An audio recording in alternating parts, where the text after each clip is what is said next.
বদৰুদ্দিন আজমলৰ বিৰুদ্ধে অসম জাতীয় পৰিষদৰ প্ৰত্যেকজন সদস্য জাগি উঠিছে। অসম জাতীয় পৰিষদে সাম্প্ৰদায়িক নেতা বদৰুদ্দিন আজমলক অসমত থাকিবলৈ দিয়া নহ'ব, এই কথা স্পষ্ট। সাম্প্ৰদায়িকতাৰ স্থান অসমত নহ'ব। বদৰুদ্দিন আজমলে যদি অসমত থাকিব বিচাৰি আছে তেতিয়া জয় আই অসম বুলি নিজে প্ৰথম ক'ব লাগিব। আৰু অসমত অসমীয়াগিৰি কি এইবাৰ কিন্তু বদৰুদ্দিন আজমলক আমি বুজাই দিম, এই কথা স্পষ্ট। বদৰুদ্দিন আজমলৰ ইয়াত কোনো ধৰণৰ কাৰ্যালয় নহ'ব। বদৰুদ্দিন আজমল না কৰা বিতাড়িত অসম জাতীয় পৰিষদ কৰিব, সেই কথা স্পষ্ট। অসমত বিজেপি আৰু AUDF দলৰ সাম্প্ৰদায়িক দলবোৰক ইয়াৰ পৰা প্ৰত্যাখ্যান কৰাৰ সময় আহি গৈছে। আৰু অসমত অসমীয়া জাগিছে। এইবাৰ কিন্তু বদৰুদ্দিন আজমলৰ নিচিনা সাম্প্ৰদায়িক নেতাৰ অসমত স্থান নহ'ব, এই কথা স্পষ্ট। বদৰুদ্দিন আজমলে বিজেপিৰ অক্সিজেনত জীয়াই আছে, আমি এই কথা জানো।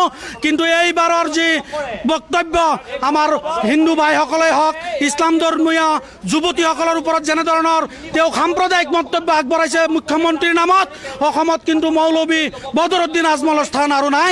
আমি কিন্তু তেওঁৰ কাৰ্যালয়ত প্ৰত্যাহ্বান জনাইছোঁ, মৌলানা বদৰুদ্দিন আজমল ওলাই আহক আৰু অসম জাতীয় পৰিষদ দলৰ আগত তেওঁ স্পষ্টীকৰণ দিয়ক যে অসমত 7 বাৰকৈ কাণত ধৰি উঠা বহা কৰাৰ পিছত তাৰপিছত কিন্তু মাফ কৰাৰ কথা আহিব। যি গুণাত যি পাপ তেওঁ কৰিছে সেয়া মাফৰ উপযুক্ত নহয়, তেওঁৰ শাস্তিৰ উপযুক্ত। তেওঁ মাৰ্ডাৰ কৰাৰ পিছত, ধৰ্মক হত্যা কৰাৰ পিছত তেওঁ যদি কয় মাফ কৰি দিয়ক, সেয়া কিন্তু অসমবাসীয়ে তেওঁক মাফ কৰিব নোৱাৰে, সেই কথা মৌলানাই জনা দৰকাৰ। আৰু AUDFৰ দলৰ সকলো সদস্যক আমি প্ৰত্যাহ্বান জনাইছোঁ, আছে যদি সাহস তেতিয়া তেওঁলোকৰ কাৰ্যালয়ত আহিছে অসম জাতীয় পৰিষদ দল, ওলাই আহি দেখুৱাই দিয়ক অসমত থিয় হৈ অসমত কেতিয়াও অসম বিৰোধী কাৰ্যকলাপ কৰিবলৈ নোৱাৰে, সেই কথা স্পষ্ট বুলি কৰি দিছোঁ। আমি আহিছোঁ, তেওঁলোকৰ যদি সাহস আছে তেওঁলোকৰ সদৰ কাৰ্যালয়ত আহিছোঁ, ওলাই আহি দেখুৱাই দিয়ক কবিৰাজ বদৰুদ্দিন আজমলৰ সৈনিকসকলে তেওঁলোকৰ যি সাম্প্ৰদায়িকতা, সেই সাম্প্ৰদায়িকতাৰ বিৰুদ্ধে এতিয়া জাতীয়তাবাদ জাগিছে, অসম জাতীয় পৰিষদ জাগিছে। এইবাৰ কিন্তু নিস্তাৰ নাই। অসম জাতীয় পৰিষদ দল থকালৈকে অসমত কিন্তু সাম্প্ৰদায়িকতা কৰিবলৈ দিয়া নহ'ব। আৰু মৌলানা বদৰুদ্দিন আজমলক আমি সকীয়াই দিছোঁ, অসমৰ চুকে কোণে আজমল বিৰোধী প্ৰতিবাদ কিন্তু তীব্ৰতৰ কৰি তোলা হ'ব। আজমল যেতিয়ালৈকে অসমত থাকিব তেতিয়ালৈকে অসম জাতীয় পৰিষদৰ সৈনিকসকলে এই মৌলানা কবিৰাজ বেজ সাম্প্ৰদায়িক নেতা বদৰুদ্দিন আজমলক এই অসমৰ পৰা পুলিয়ে পোখায়ে উৎখাত কৰা নপৰ্যন্ত অসম জাতীয় পৰিষদ শান্ত নাথাকে, এই কথা স্পষ্ট। মহিলাসকলো আছে যে আপোনালোক ওলাই আহিছে, কাৰ্যালয় আপোনালোকে ঘেৰাও কৰিছে।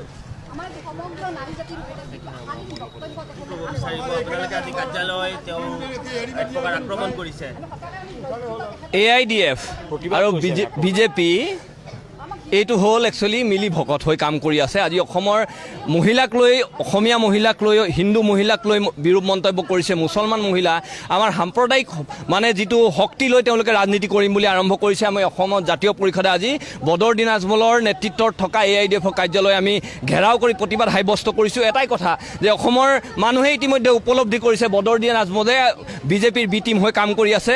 আৰু বদৰুদ্দিন আজমল অসমৰ মুখ্যমন্ত্ৰী মাননীয় হিমন্ত বিশ্ব শৰ্মাৰ ৰাজনৈতিক অবৈধ সন্তান, যাৰ কাৰণে নেকি আজিৰ তাৰিখত তেওঁ গ্ৰেপ্তাৰ কৰিবলৈ সক্ষম হোৱা নাই। যে বিভিন্ন সময়ত কটু মন্তব্য কৰে, বিভিন্ন সময়ত সাম্প্ৰদায়িক মন্তব্য কৰে।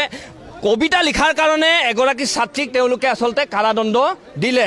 2 মাহ দিন ধৰি তেওঁক কাৰাদণ্ডিত হ'ব লগা হ'ল। তাৰ পাছতো আজিৰ তাৰিখত বদৰুদ্দিন আজমলৰ এগেইনষ্টত আমাৰ জাতীয় পৰিষদে, অসমৰ ৰাইজে থানাই গোচৰ দিয়াৰ পাছতো কিন্তু আজিৰ তাৰিখত তেওঁক গ্ৰেপ্তাৰ কৰিবলৈ সক্ষম হোৱা নাই। DGP মহোদয়ে সেই সময়খনত তাচ্ছিল্যসূচক মন্তব্য কৰিছিল অকণমানি ছোৱালীজনীৰ কাৰণে। তাই ভুল হৈছিল বুলি নিজে স্বীকাৰ কৰাৰ পাছত তাচ্ছিল্যসূচক মন্তব্য কৰি আচলতে যিটো বিৰূপ মন্তব্য কৰিছিল, আজিৰ তাৰিখত বদৰুদ্দিন আজমলৰ পক্ষত থাকি তেওঁলোকে কাম কৰিছে। অসমৰ ৰাইজে বুজি পাইছে যে AIDF আৰু বিজেপি মিলি ভকত হৈ এটা মানে কলুষিত ৰাজনৈতিক পৰিৱেশ অসমত গঢ় লৈ উঠাবৰ কাৰণে তেওঁলোকে প্ৰচেষ্টা হাতত লৈছে।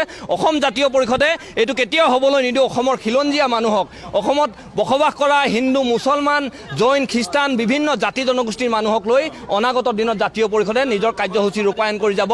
আৰু বৃহত্তৰ অসমীয়া জাতি গঠন প্ৰক্ৰিয়াত যিসকল ব্যক্তিয়ে অৰিহণা যোগাই থৈ গৈছিল তেওঁলোকৰ আদৰ্শৰে অনুপ্ৰাণিত হৈ আগবাঢ়ি যাবৰ কাৰণে প্ৰচেষ্টা হাতত ল'ব। নে কাৰ্যালয় আমি গণতান্ত্ৰিক প্ৰতিবাদ কৰিছোঁ, কাৰ্যালয় ঘেৰাও কৰিছোঁ, অসমৰ ৰাইজক দেখুৱাই দিব বিচাৰিছোঁ যে সতৰ্ক কৰি দিব বিচাৰিছোঁ যে এই মৌলানা বদৰুদ্দিন আজমলৰ বেজ কবিৰাজ এইজনে আজিৰ তাৰিখত যে এটা সাম্প্ৰদায়িক বিষবাস্প বিয়পাবৰ কাৰণে বিভিন্ন সময়ত তেওঁলোকে পদক্ষেপ গ্ৰহণ কৰি আহিছে, এইটো বুজি পাবৰ হ'ল, খিলঞ্জীয়া মানুহে বুজি পাব লগা হ'ল, সংখ্যালঘু মানুহে বুজি পাব লগা হ'ল, সময় হ'ল আচলতে এই সময়ত যাতে আমি এই বদৰুদ্দিন আজমলৰ AIDFৰ নেতৃত্বত যি দল আছে আমি পুলিয়ে পোখাই যাতে অসমৰ ৰাজনৈতিক ক্ষেত্ৰখনৰ পৰা বহিষ্কাৰ কৰিব পাৰোঁ তাৰ কাৰণে পদক্ষেপ গ্ৰহণ কৰিবৰ কাৰণে অসমৰ ৰাইজক, অসমৰ খিলঞ্জীয়া মানুহক, অসমৰ সংখ্যালঘু মানুহক আমি বিশেষভাৱে আহ্বান জনাইছোঁ। কিন্তু আপোনালোকে দেখা পোৱা গৈছিল যে বহুকেইখন ঠাইত কৈছে গোচৰ দিলোঁ বুলি কৈছে, কি কয় আপোনাৰ আৰক্ষীৰ সৈতে যোগাযোগ কৰিলে কেনেকুৱা ধৰণৰ কি কয়? আৰক্ষী গৃহ বিভাগ কাৰ হাতত, যে গৃহ বিভাগ কাৰ হাতত? মাননীয় মুখ্যমন্ত্ৰী হিমন্ত বিশ্ব শৰ্মা ডাঙৰীয়াৰ হাতত। আজিৰ তাৰিখত গৃহ বিভাগে মই কৈছোঁ নহয় বিভিন্ন সময়ত সাম্প্ৰদায়িক মন্তব্য প্ৰদান কৰিলে, সৰু এটা আপডেট দিলে ছ'চিয়েল মিডিয়াত মানে আমাৰ কৰ্মী গ্ৰেপ্তাৰ হোৱাৰ দৃষ্টান্ত আছে। আজিৰ তাৰিখত থানাই ইমান এটা সাম্প্ৰদায়িক মন্তব্য, হিন্দু মহিলাৰ ওপৰত বিৰূপ মন্তব্য, মুছলমান মহিলাৰ ওপৰত বিৰূপ মন্তব্য, মুছলমান মহিলাক কৈছে যে 3-4জনী লৈ যাওক, কিমান কটু মন্তব্য প্ৰদান কৰিছে, তাৰ পাছত মানে এজাহাৰ দিয়াৰ পাছতো আজিৰ তাৰিখত কিন্তু গ্ৰেপ্তাৰ কৰা নাই, এই ব্যৱহাৰ কৰিছে। আমি সেইকাৰণে যে এই যে মিলিভকত হৈ আছে বদৰুদ্দিন আজমল ডাঙৰীয়া যে হিমন্ত বিশ্ব শৰ্মাৰ ৰাজনৈতিক অবৈধ সন্তান, সেই কথাটো কিন্তু অসমৰ ৰাইজে ইতিমধ্যে মানে উপলব্ধি কৰিছে আৰু তাৰ উত্তৰ অহা 24 আৰু 26ত পাবৰ কাৰণে সংখ্যালঘু মানুহে ইতিমধ্যে তেওঁলোকৰ কমৰত টঙালি বান্ধিছে। অসমৰ বিভিন্ন জাতি জনগোষ্ঠীৰ মানুহে অসমৰ ৰাজনৈতিক পৰা উৎখাত কৰিবৰ কাৰণে BJP আৰু AIDFক উৎখাত কৰিবৰ কাৰণে সংকল্পবদ্ধ হৈছে। বাইদেউ আছে, আমি বাইদেউ চলাইছোঁ। বাইদেউ কি ক'ব বিচাৰিব? আমি বিচাৰিছোঁ বদৰুদ্দিন আজমলে সমগ্ৰ আমাৰ নাৰী জাতিতকৈ অপমান কৰিছে, আজি তেখেতক এৰেষ্ট কৰিব লাগে আমাৰ BJP চৰকাৰখনে, হিমন্ত বিশ্ব শৰ্মাই। আনি বৰ্ষাৰাণী যিটো কবিতা লিখিছে তেখেতক জেল হাজতত পঠাইছে সামান্য এটা কবিতাৰ কাৰণে। আজি ইমান বেয়া অভদ্ৰ ভাষণ কৰি আমাৰ নাৰী জাতিক অসন্মান কৰিছে, তেখেতক আজি কিয় এৰেষ্ট কৰিব পৰা নাই, গ্ৰেপ্তাৰ কৰিব কিয় পৰা নাই? আজি তেখেতৰ ইয়াত আমাৰ অসমত কেতিয়াও স্থান নাই আৰু কেতিয়াও নিদিওঁ, আৰু তেখেতে ইয়াৰ অসমৰ পৰা বাহিৰ হৈ যাব লাগিব, এইটোৱে আমাৰ আফেৰা কৰিছে। আমি তেখেতে ইয়াত স্থান নাই, সমগ্ৰ নাৰী জাতিকে অপমান কৰিছে। ইয়াৰ পৰা নিপাত যোৱাটো বিচাৰিছোঁ। বদৰুদ্দিন আজমলক আমি ধিক্কাৰ দিছোঁ, বদৰুদ্দিন আজমলক আমি ধিক্কাৰ দিছোঁ। আৰু আমাৰ এটা ডাঙৰ প্ৰশ্ন, অসম জাতীয় পৰিষদৰ মহিলা শক্তিৰ তৰফৰ পৰা এইখন চৰকাৰলৈ এটা ডাঙৰ প্ৰশ্ন, আজি খোদ মুখ্যমন্ত্ৰীগৰাকীক বদৰুদ্দিন আজমলে ইমান বেয়া মন্তব্য কৰিছে, তেওঁ কিয় এটা ইনিচিয়েটিভ লোৱা নাই? কাৰণ প্ৰশাসন এইখন চৰকাৰৰ ওচৰত, গতিকে প্ৰশাসনে আজি আমাৰ BJP চৰকাৰখনে এনেকুৱা এটা ছিষ্টেম বনাই ৰাখিছে, আমি আপোনাৰ কণ্ঠস্বৰ, আমি আমাৰ নিজৰ অধিকাৰ সাব্যস্ত কৰিব নোৱাৰোঁ, আমি মুকলি মনে এষাৰ কথা ক'ব নোৱাৰোঁ, ছ'চিয়েল মিডিয়াত আমি এটা পোষ্ট দিব নোৱাৰোঁ। গতিকে তেনেস্থলত আজি হেমন্ত বিশ্ব শৰ্মাক ইমান বেয়াকৈ কোৱাৰ পিছতো হেমন্ত বিশ্ব শৰ্মাই পাব্লিকলি এটা বাইট কিয় দিয়া নাই? তাৰ মানেটো কি? তাৰ মানেটো হ'ল কি? AIDF আৰু BJP চৰকাৰ দুয়োটাৰে এটা মুদ্দাৰ ইপিঠি গুজৰাটৰ নিৰ্বাচন চলি আছে, এইটো ইছ্যু কৰি পেলাই এতিয়া গুজৰাটত কি কৰিবৰ কাৰণে বিচাৰিছে জানেনে? যে তাত যিসকল মুছলমান মানুহ আছে তেওঁলোকক এইটো ভিডিঅ' ভাইৰেল কৰি ভোট লোৱাৰ এটা পন্থা অৱলম্বন কৰিছে। গতিকে তেখেতক ধিক্কাৰ দিছোঁ আৰু এখন চৰকাৰকো আমি ধিক্কাৰ দিছোঁ। আমি সমগ্ৰ নাৰী সমাজে, নাৰীৰ মাজত হিন্দু মুছলমান নাই, সকলো নাৰী, সকলোৰে আত্মসন্মান আছে। গতিকে এনেকুৱা এজন সাংসদে যদি আমাৰ নাৰী আত্মসন্মান যদি দিব নোৱাৰে, তেখেতক আমি ইয়াৰ পৰা বহিষ্কাৰ হোৱাটো বিচাৰিছোঁ আৰু চৰকাৰখনক ধিক্কাৰ দিছোঁ। অনতি পলমে তেখেতক এৰেষ্ট কৰিব লাগে আৰু উচিত ব্যৱস্থা ল'ব লাগে।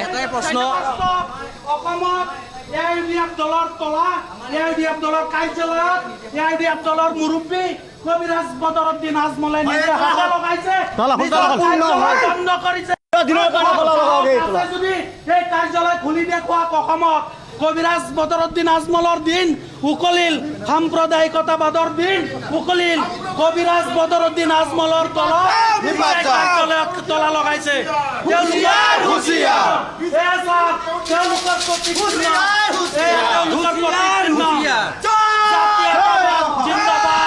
সাম্প্ৰদায়িকতাবাদ মুৰ্দাবাদ। অসমত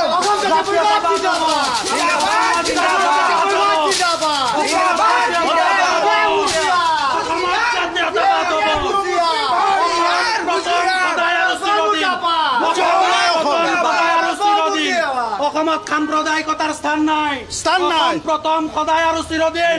জয় আই অসম।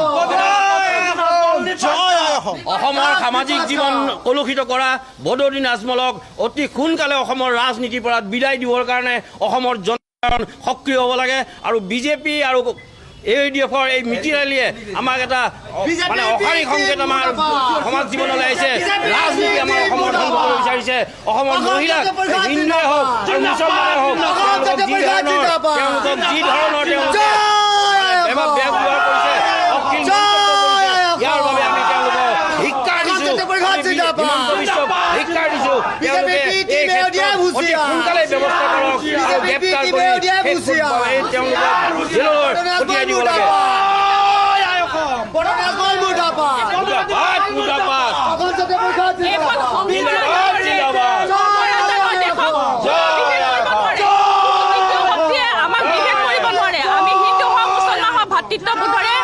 আমি একেলগে বসবাস কৰা মানুহ গতিকে বদৰুদ্দিনৰ যদি 14 পুৰুষ আহে আমাক বিভেদ কৰিব নোৱাৰে হিন্দু মুছলমান এটা মুদ্ৰাৰ ইপিঠি আৰু সিপিঠি আমি ভাই ভনী বাই ভনী একেলগে মিলিজুলি থাকো ধন্যবাদ সাম্প্ৰদায়িক নেতা বদৰুদ্দিন আজমল মই দেখুৱাইছোঁ যে আৰক্ষী আহিছে আৰক্ষীৰ লোকে মুহূৰ্তত আমি দেখুৱাই আছোঁ তেওঁলোকে কাৰ্যালয় ঘেৰাও কৰিছে আৰু সমান্তৰালকৈ বদৰুদ্দিন আজমলৰ প্ৰতিমূৰ্তি তেওঁলোকে দাহ কৰিছে আৰু দেখুৱাইছোঁ ইয়াত আপোনাৰ ওচৰলৈ আহিছোঁ ৰাজুদা আপোনালোকে আজি কাৰ্যালয় ঘেৰাও কৰিছে কি ক'ব বিচাৰিব AIDFৰ নেতা অসমৰ ৰাজনীতিত এটা বিশ্বাসঘাতক আৰু সাম্প্ৰদায়িক শক্তি বিষবাস্প বিওৱা এজন ব্যক্তি বদৰুদ্দিন আজমলৰ নেতৃত্বৰ AIDFৰ অফিচ আমি কাৰ্যালয় ঘেৰাও কৰিবলৈ আহিলোঁ আজিৰ তাৰিখত অসমৰ খিলঞ্জীয়া মানুহৰ জাতি হত্যাক বিভিন্ন সময়ত কটু মন্তব্য কৰা হিন্দু মহিলাৰ ওপৰত কটু মন্তব্য কৰা মুছলমান মহিলাৰ ওপৰত কটু মন্তব্য কৰা বদৰুদ্দিন আজমল ডাঙৰীয়াৰ মানে বিৰুদ্ধে আজি প্ৰতিবাদ সাব্যস্ত কৰিবৰ কাৰণে তেওঁলোকৰ AIDFৰ কাৰ্যালয়লৈ অহা হ'ল আৰু এটা কথা স্পষ্ট যে 13খনকৈ গোচৰ তেওঁ এগেইনষ্টত দিয়া হ'ল আজি তাৰিখলৈকে কিন্তু অসম পুলিচে তেওঁক গ্ৰেপ্তাৰ কৰা নাই বিভিন্ন সময়ত দেখা পোৱা গৈছে ছ'চিয়েল মিডিয়াত কিবা এটা যদি দিয়া হয় তেতিয়া চৰকাৰৰ মানে কটু মন্তব্য কৰা হয় চৰকাৰৰ সমালোচনা কৰা হয় তেতিয়াও কিন্তু মানে বিভিন্ন সময়ত অসমৰ ৰাইজক বিভিন্ন পক্ষত গ্ৰেপ্তাৰ কৰা দেখা পোৱা যায় কিন্তু আজিৰ তাৰিখত তেওঁলোকে এই বদৰুদ্দিন আজমলৰ এগেইনষ্টত অসমীয়াৰ নাৰী সমাজক মানে বিৰূপ মন্তব্য কৰা বদৰুদ্দিন আজমলৰ বিৰুদ্ধে গোচৰ দিয়াৰ পাছতো গ্ৰেপ্তাৰ কৰিবলৈ সক্ষম হোৱা নাই মই এটা কথা স্পষ্টভাৱে কওঁ যে ডক্টৰ হিমন্ত বিশ্ব শৰ্মা ডাঙৰীয়াৰ ৰাজনৈতিক অবৈধ সন্তান হ'ল বদৰুদ্দিন আজমল ডাঙৰীয়া যাৰ কাৰণে নেকি আজি দেশত গ্ৰেপ্তাৰ কৰা নাই অসমৰ মানুহে বুজি পাইছে অসমৰ খিলঞ্জীয়া মানুহে বুজি পাইছে অসমৰ সংখ্যালঘু মানুহে বুজি পাইছে অসমৰ জাতি জনগোষ্ঠীয়ে বুজি পাইছে যে অসমৰ পৰা অনাগত দিনত বিজেপি আৰু AIDFক উৎখাত কৰিব লাগিব তাৰ কাৰণে অসমৰ ৰাইজে সচেতন হৈছে আৰু এটা কথা স্পষ্ট হিমন্ত বিশ্ব শৰ্মা ডাঙৰীয়াই বিভিন্ন সময়ত বদৰুদ্দিন আজমলৰ লগত যে মিলি বিভিন্ন সময়ত সাম্প্ৰদায়িক এটা বিয়পাবৰ কাৰণে প্ৰচেষ্টা হাতত লৈ অসমৰ ৰাইজে ইতিমধ্যে তাৰ উপলব্ধি কৰিবলৈ সক্ষম হৈছে তাৰ প্ৰতিবাদ আমি কৰিবলৈ আহিছোঁ যে অসমত হিন্দু মুছলমান শিখ জৈন খ্ৰীষ্টিয়ান সব একেলগে বাস কৰে এখন শংকৰ আজানৰ দেশ এইখন বিভিন্ন জাতি জনগোষ্ঠীৰ অগ্ৰজ ব্যক্তিসকলৰ দেশ ইয়াত যাতে সাম্প্ৰদায়িক বিষবাস্প কেতিয়াও বিয়পাব নোৱাৰে আমাৰ মাজত থকা আজি ভাতৃত্ববোধ যাতে কেতিয়াও কলুষিত কৰিব নোৱাৰে তাৰ কাৰণে বদৰুদ্দিন আজমলো সচেতন হৈ থাকক অনাগত দিনত নহ'লে বৃহৎ প্ৰতিবাদৰ সন্মুখীন হ'ব ওলাব নোৱাৰা অৱস্থা কৰি দিম এটা কথা স্পষ্ট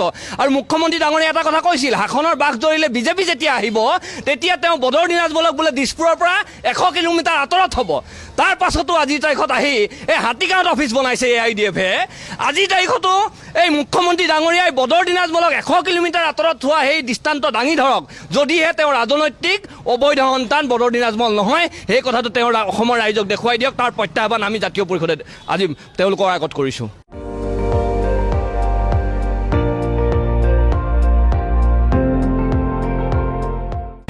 আপুনি চাই আছে ND24 সৰ্বশ্ৰেষ্ঠ নহয় সৰ্বোত্তমৰ দৌৰা